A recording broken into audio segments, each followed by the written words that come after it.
จับกับเนาะมื้อนี้ยามกับนกเนาะมันสิถือหรือบ่ไปเบิ่งนำกัน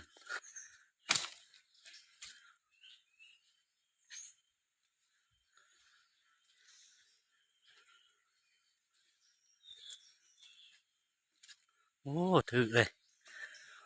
ถือเลยตัวหนึ่งนี่นี่นี่ถือเลยนี่ถือเลยตัวหนึ่งนี่โอ้มานอยู่ได้ทุกคนเลย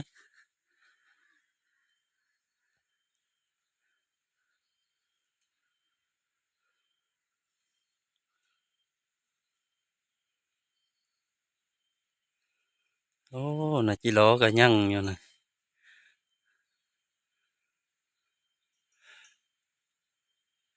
ตัวใหญ่อยู่ได้เนาะ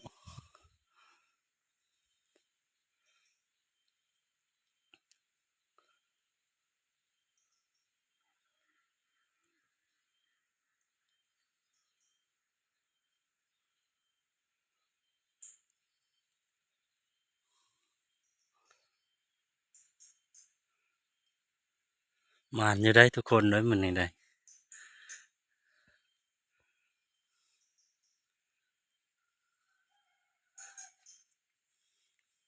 ยังมีอีบอนหนึ่งเนาะ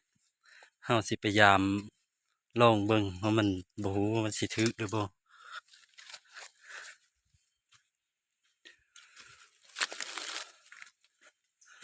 ตอนนี้เมื่อเที่ยงก่อนตอนนึง